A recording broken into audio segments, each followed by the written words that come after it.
안녕하십니까. 교서교육 13번째 시간입니다.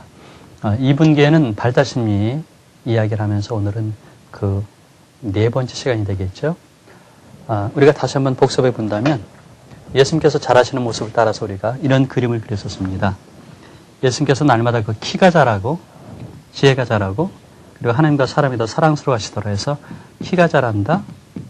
그 다음에 지혜가 자란다. 하나님께 사랑스러워 가신다. 그 다음에 사람에게 더 사랑스러워 가신다.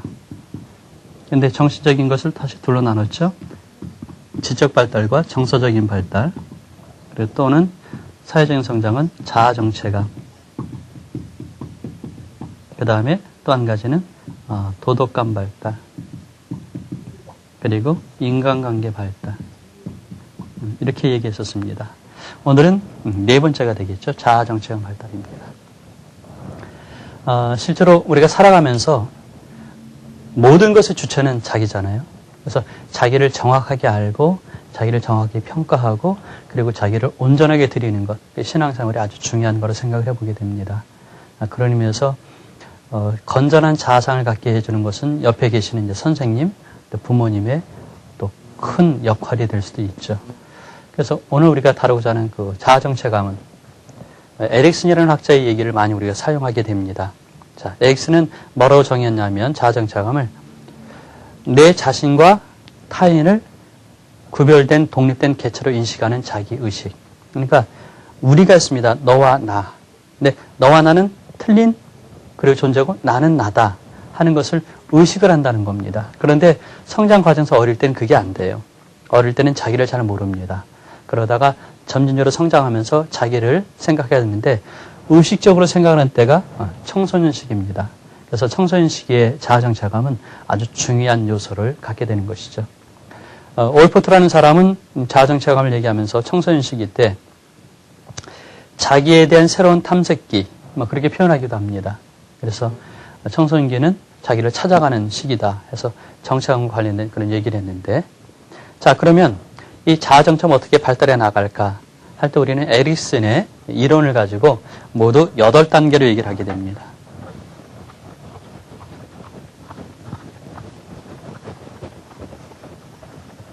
그 첫 번째가 0세에서 1.5세 그렇게 표현하죠.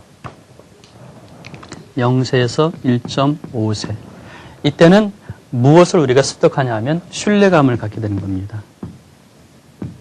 기본적인 신뢰감인데 그럴 수밖에 없는 이유가 있어요. 왜냐하면 태어났습니다. 어머 뱃속에서 누워있죠.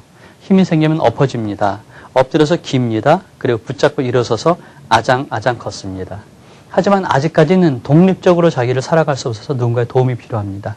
그 도움은 어머니죠. 그래서 필요하면 웁니다. 응애 하고 울면 엄마가 달려갑니다. 왜 그러니? 같이 놀아주고 그 다음에 배가 고프면 젖도 먹이고 그 다음에 기저귀에 축축하면 갈아주기도 하고 옷도 입혀주고 놀아주기도 하면서 그 아이의 모든 욕구를 채워줍니다. 그러면 이 아이는 그게 행복한 거죠. 좋습니다. 그래서 또 어려움이 있으면 또 울어요. 그러면서 기대하죠. 이렇게 울면 엄마가 올 거야. 아, 엄마가 왔구나. 엄마는 참 좋은 사람 하면서 엄마에 대한 신뢰감을 키워나가게 되죠. 그런데 중요한 것은 이렇게 엄마에 대한 신뢰감을 우리가 이제 기본적인 신뢰라고 표현할 수 있는데 이 신뢰가 처음에는 엄마에 대한 신뢰지만 두 번째로는 세상에 대한 신뢰입니다. 아, 세상은 참 좋구나. 엄마가 대표가 되니까요. 근데 더 중요한 건 세상이 좋구나. 그 상황에서 나도 좋구나. 라고 갈 수 있는 것이죠. 그래서 옆에 누구 도와주는 의미 있는 사람이 있을 때 그 사람을 신뢰하면 세상을 신뢰하는데 더 나아가서는 자기를 긍정적으로 받아들일 수 있다. 그런 얘기가 되죠. 근데 아무도 도와주지 않는다. 그럼 세상이 싫다. 그리고 자기에 대해서도 믿지 못하는 마음이 있습니다. 이게 이제 성장해서 이게 채워지지 않고 성장하게 되면 더 큰 문제가 있죠. 이게 발달 단계이기 때문에 이게 어느 정도 오케이가 되면 두 번째 단계도 손쉽게 넘어갈 수 있다는 겁니다. 자, 1.5세에서 3세. 이때는 이제 이동적으로, 이동성이 있잖아요. 여기 가고, 저기 가고. 자, 많은 걸 보게 됩니다. 그럼 뭐가 생기죠? 스스로 하고 싶은 마음이 있습니다. 이걸 자율성이라고 말할 수 있는데.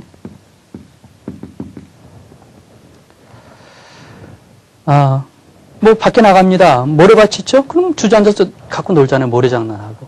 그리고 또 집에 옵니다. 집에서도 뭔가 좀 하죠. 예를 들어서 방에 들어갔는데 엄마는 부엌에 있다.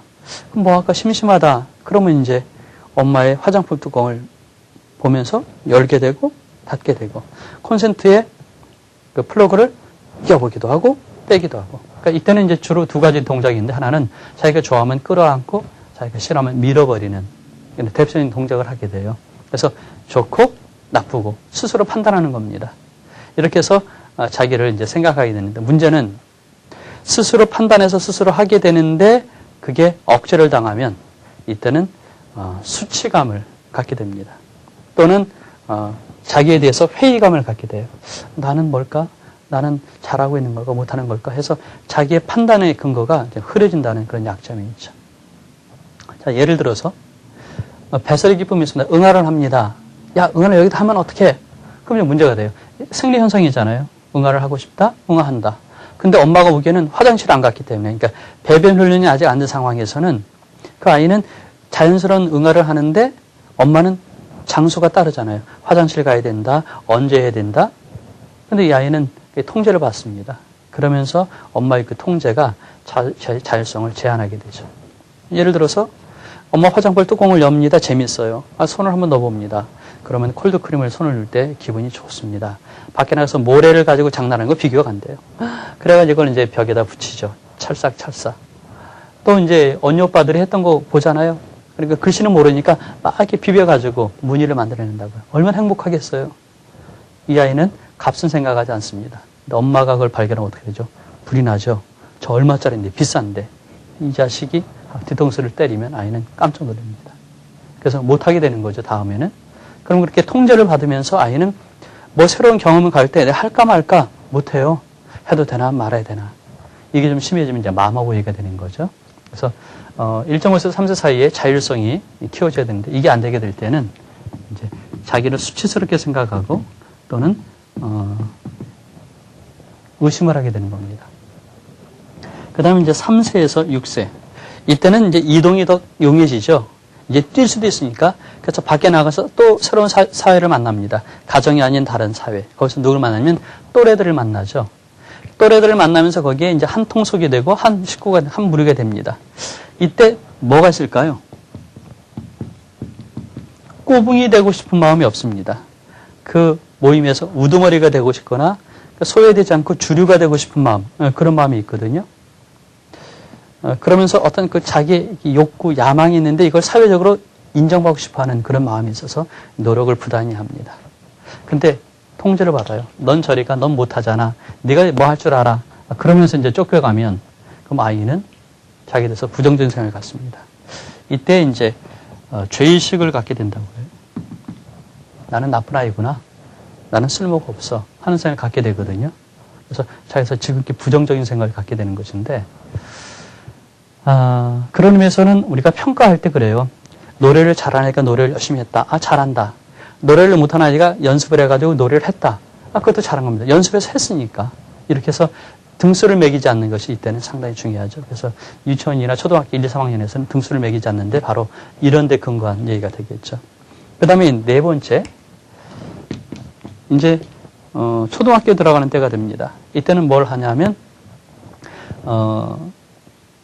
프로이드는 잠복기라고 그러는데 이제 두드러지는 게 없고 어린아이에서 어른이 되는 과정 속에 사춘기 전에 특별한 그 변화가 있던 극견 변화가 있는 사춘기 바로 전에 잠잠한 때입니다.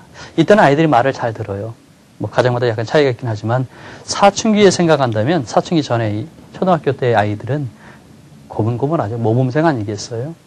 이때 아이들이 겪는 일들은 그렇게 어렵지도 않습니다. 힘들지도 않고요. 그래서 어떤 일을 시키면 그 일을 통해서 자기의 노력을 통해서 성취하게 되죠. 이때는 지적인 기술 또 다양한 경험을 얻게 됩니다. 또 또래와 더불어 있으면서 함께 어울리는 사회생활을 습득하기도 하죠. 그러니까 기본적인 것들을 익히게 됩니다. 이때 그 작업을 통해서 얻어지는 것이 성공 경험이거든요. 그런 성공 경험들이 아이에게 뭘 주냐면 나도 할 수 있어. 이거 참 재미있구나 해가지고 작은 일에 열심을 낼 수 있는 근면성을 갖게 한다는 것이죠. 그래서 읽기, 쓰기, 말하기, 듣기, 그리기, 노래하기, 공작, 같이 놀기 이런 것 통해서 인생에 가장 필요한 것들을 하나씩 취득을 합니다. 습득을 하게 되거든요. 그래서 난 할 수 있어. 난 괜찮은 아이야. 해서 자기 근면성을 갖는데 만약 이게 안 되면 열등감을 갖는 거죠. 아, 나는 못해. 난 할 수 없어. 그래서 이제 밖에 나가지도 않고 안으로만 들어가는 거죠. 남들과 더불어 있을 때도 자기 스스로를 드러내지 않게 되는 것입니다. 그런 의미에서는 우리가 교회 학교에서도 이런 아이들에게는 성취 가능한 작은 일들을 자꾸 많이 줘서 성공적인 경험을 갖게 하는 것. 이게 중요할 수 있습니다. 자, 그 다음에 이제 5번째. 10대가 되겠죠? 10대가 되면 무엇을 할까? 이때 드디어 이제 자아정체감이 얘기되는 거죠. 나는 누구인가? 하는 질문을 갖게 됩니다. 자아정체하면 이제 두 가지로 표현할 수 있는데, 나는 누군가? 또는 나는 무엇을 할 수 있는가? 나는 무엇을 해야 되는가? 이런 질문을 갖게 되거든요. 그래서 인생에 대한 진지한 얘기를 할 때 핵심이 자기죠. 나는. 자, 근데 중요한 얘기였습니다. 여기는 보통 외부 또는 행동에 의해서 자기를 생각합니다. 그런데 여기는 뭐죠? 내적인 겁니다. 그 다음에 의식적인 거. 생각을 한다는 거죠. 나는 누구인가? 나는 어떻게 해야 되는가? 하는 생각을 갖게 되는 거거든요. 그런 의미에서 이전과 확실하게 틀려지는 것입니다. 자, 이렇게 생각을 하다 보면 어떨까요? 여기는 갈등과 문제가 심화가 될 수 있다는 얘기죠. 그래서 이때 갖게 되는 어려움 정들이 몇 가지 있을 수 있습니다. 자, 이렇게 어려워질 때 우리가 도와줘야 되는데 어떤 것들이 있느냐 하기 전에 우선 좀 더 생각을 해볼까요? 자아정체감. 자아정체를 형성하는 것이 무엇일까 하면은 두 가지입니다. 자아 개념. 나는 누구인가 그런 것인데 이 누구인가가 평가가 남입니다. 다른 사람은 나를 어떻게 보느냐. 다른 사람이 자기를 보는 것을 생각하는 겁니다. 아, 저 사람은 나를 1등으로 봐. 저 사람은 나를 꼴찌로 봐. 그래서 다른 사람이 나를 보는 것을 스스로 인식하는 것. 그게 이제 자아 개념입니다. 나는 김아무개다. 그것도 나는 불러줄 때 알 수 있는 거잖아요. 그 다음에 이와 더불어 또 하나 있는 것이 뭐냐면 자존감입니다. 자존감. 이것은 물론 이제 남에 의해서 형성이 되긴 하지만 이 자존감은 자기 스스로 판단하는 겁니다. 나는 누구다. 그러니까 남이 나를 뭐라고 보느냐와 더불어서 나에 대해서 내가 평가하는 것이거든요. 물론 이게 이제 연결이 될 수 있긴 하죠. 특별히 자존감은 어떻게 형성되냐면 뭐 부모님이 했던 얘기, 그 다음에 뭐라 그럴까? 옆 사람들이 해주는 그런 얘기, 그런 걸 통해서 자기를 이제 갖게 되는데 이 낮은 자존감은 사실 위험할 수 있습니다. 뭐냐면 자기 자신에 대한 판단에 신뢰가 없어서 매사가 우유부단합니다. 판단력이 결여되죠. 그 다음에 자기한테만 시선이 고정되어 있으니까 남에 대해서는 생각을 별로 못해요. 남을 돌아볼 여유가 없습니다. 더군다나 자기에서 부정적이니까 남이 자기 동의를 해주면 그 동의에 따라 따라가 버립니다. 그러니까 사실은 부모님이 해, 하지 마 하고 엄격히 얘기할 때 친구는 야, 그럴 수 있느냐 하면서 얘기하면은 친구를 따라가는 겁니다. 나한테 동의해 주니까 친구의 가치관을 따라가는 것이죠. 그래서 높은 자존감이 있으면 친구의 것을 평가하죠. 옳다, 그르다. 근데 자존감이 낮을 때는 동의해 주는 사람이 너무 고마우니까 거기에 따라가서 나쁜 일들을 쉽게 할 수 있는 경우들이 사춘기에 많이 나타나게 됩니다. 자, 이렇게 자존감을 형성하는데 또는 자아정체감을 형성하는데 중요한 그 요인들이 있는데 모두 우리는 5가지를 얘기합니다. 그 첫 번째가 신체적인 것이죠.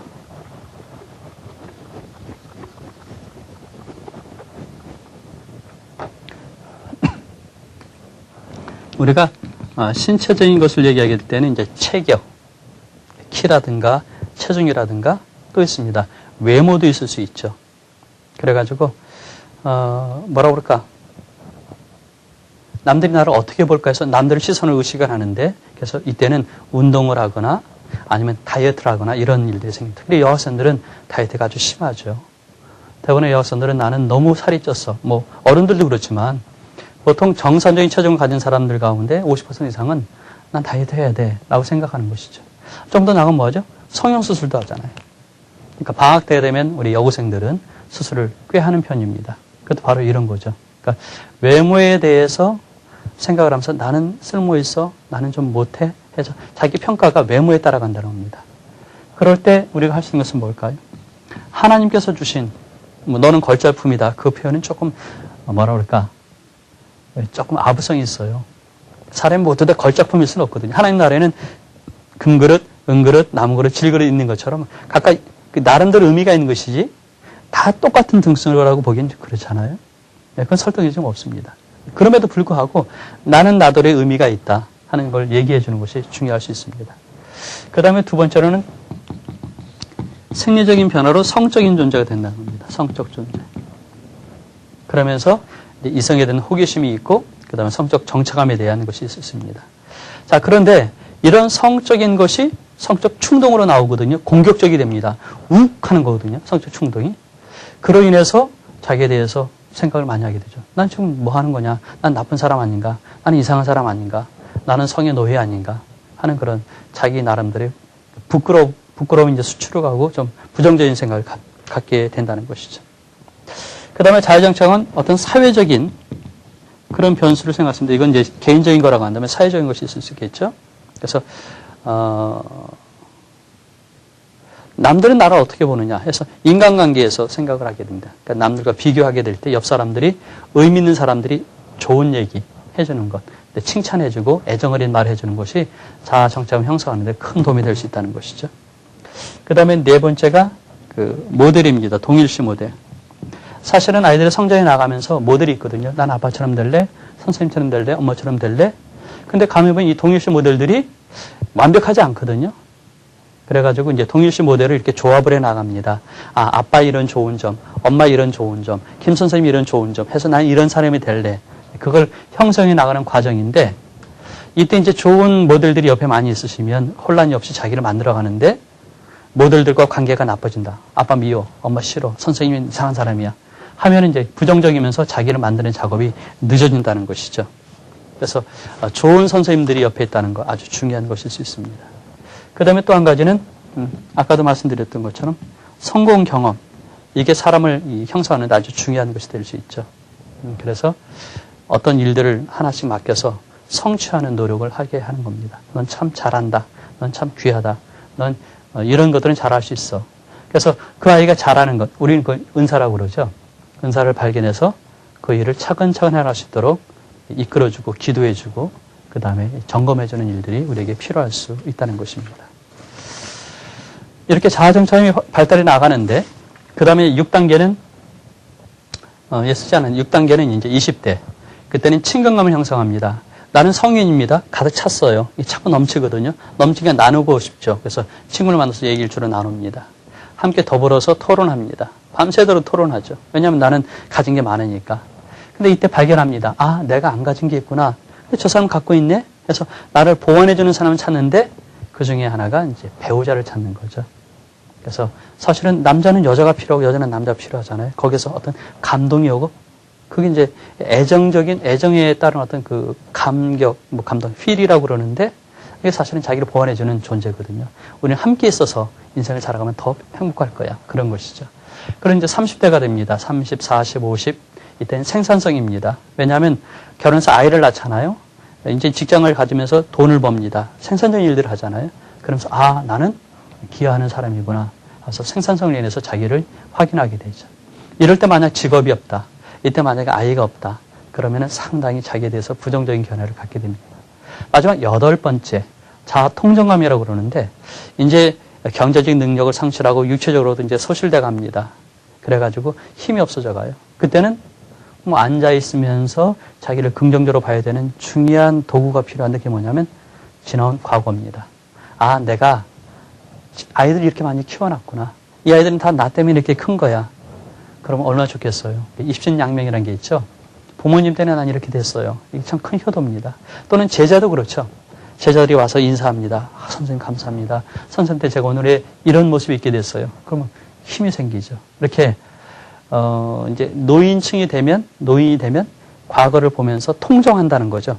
쫙 한꺼번에 쫙 보면서 이거 다 내가 한 거야. 아, 난 괜찮은 삶을 살았어. 그러면 행복해지죠. 근데 그게 없으면 어렵죠. 그러니까 오늘 우리가 열심히 사는 것은 미래를 준비하는 겁니다. 노후를 준비하는 것이니까 열심히 사는 게 중요하죠. 자, 그러면은 이제 중요한 이야기를 또 한번 해볼까요? 뭐냐면 이런 자아정착 형성하게 될 때 우리가 무엇을 할 것이냐. 그래서 두 가지를 볼 수 있어요.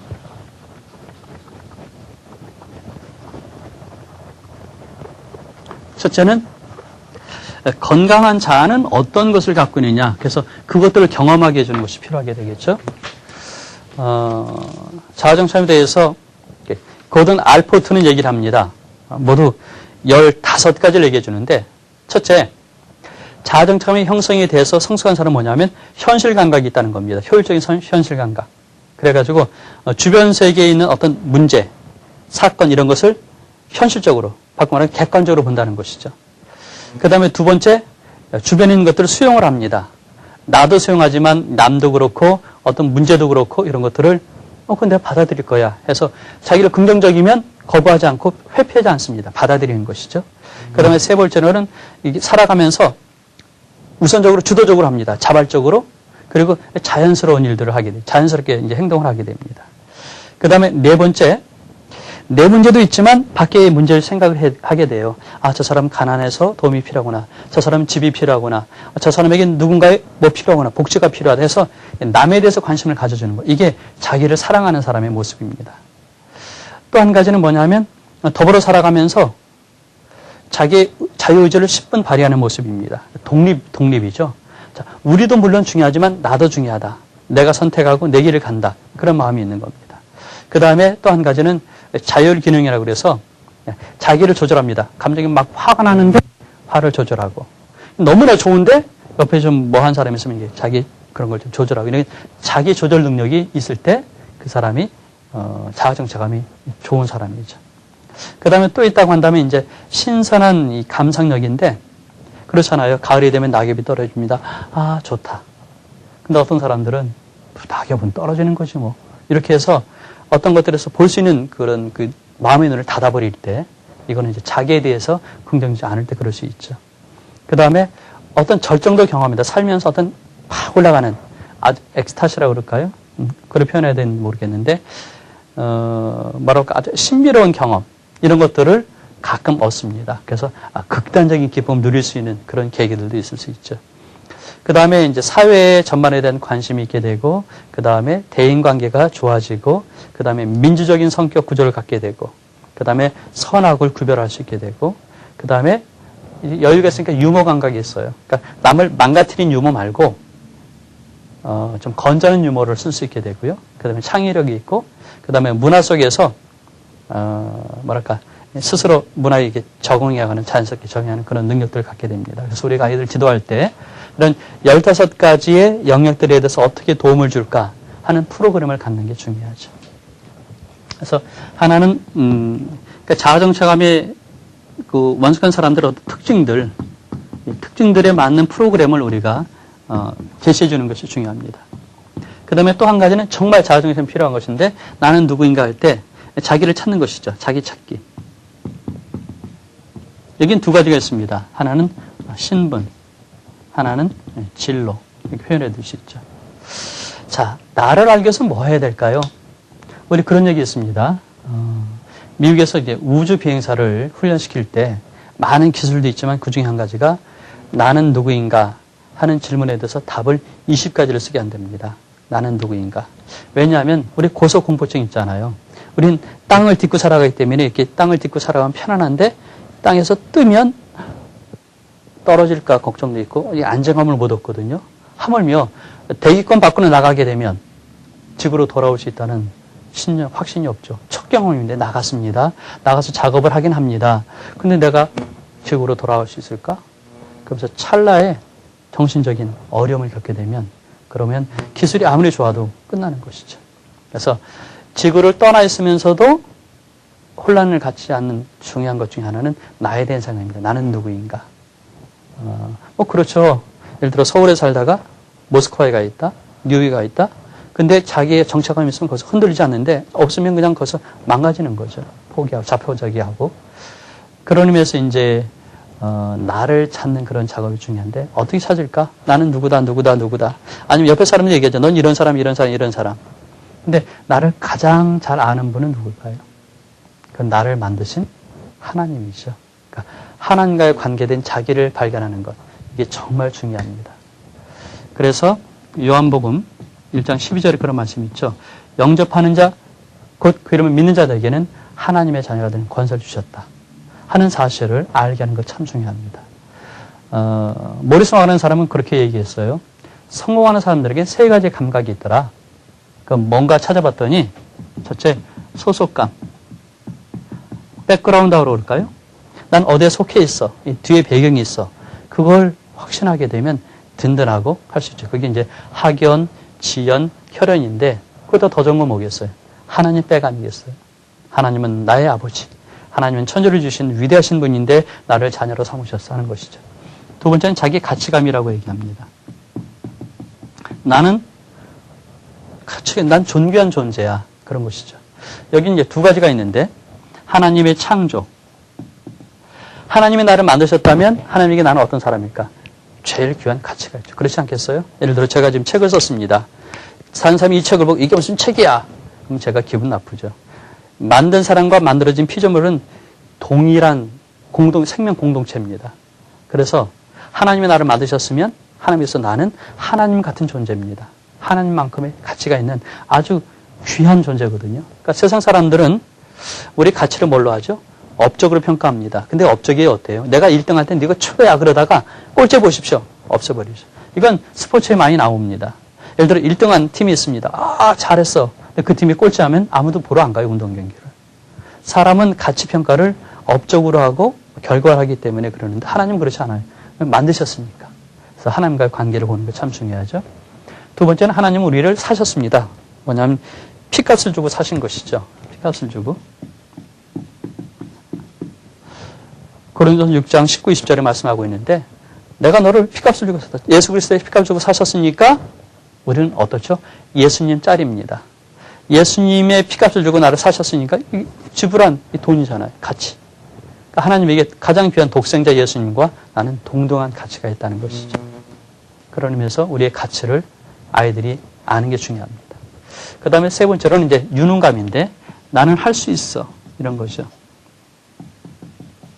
우리는 뭘 할 수 있을까요? 혼자는 못합니다. 하지만 하나님과 관계하게 되면 내가 능력 주신 자 안에서 내가 모든 것을 할 수 있다는 사도 바울의 고백이 있잖아요. 그래요. 하나님께서 나에게 모든 걸 주신다. 능력을. 성령 하나님을 통해서. 이 사실을 알게 해주는 것은 어딜까요? 가정, 사회, 학교? 아닙니다. 교회에서만 줄 수 있는 신앙적인 지도 아니겠어요? 그러니까 기독교 교육은 아주 중요한 역할을 하게 됩니다. 그 다음에 두 번째로는 진로죠. 나는 무엇을 해야 되느냐.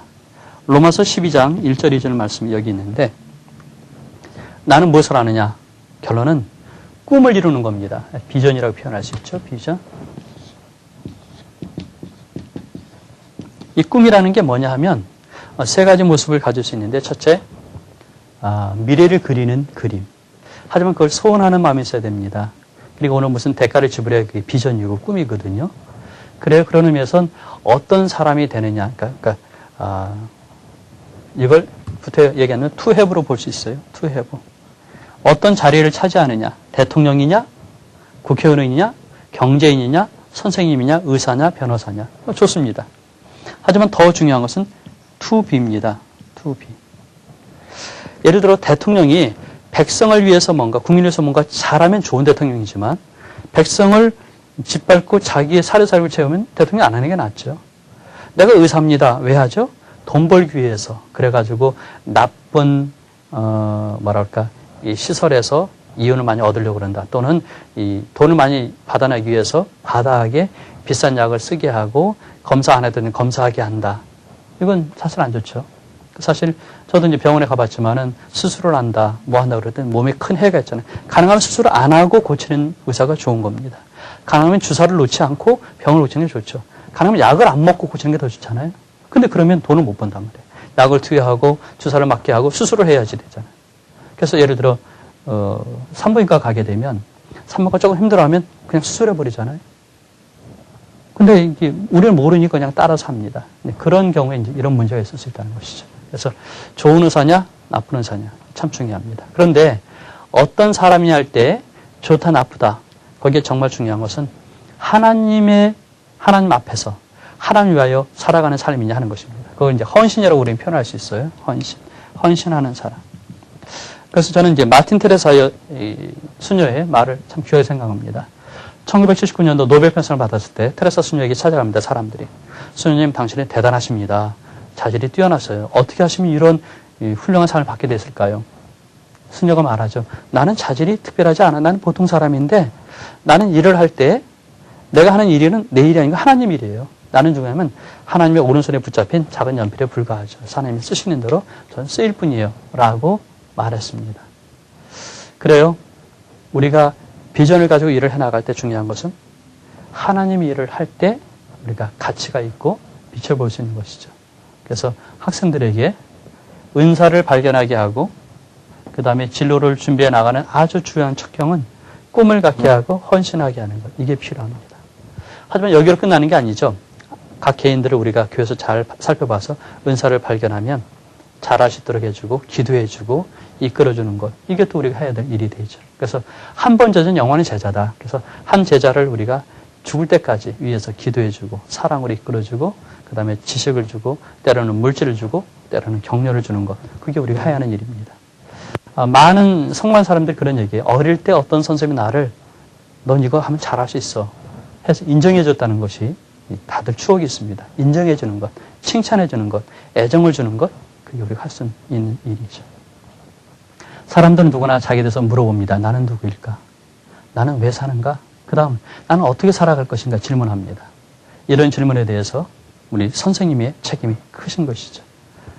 아이 연령 따라서 하나하나 단계를 걸어갈 때마다 거기에 맞추는 프로그램을 통해서 이렇게 긍정적인 자산을 갖게 해주는 것. 그게 우리가 할 수 있는 중요한 역할입니다. 한 사람을 키우면 한 국가를 살리는 것이거든요. 한번 열심히 해보도록 했으면 좋겠습니다. 오늘은 여기서 마치겠습니다.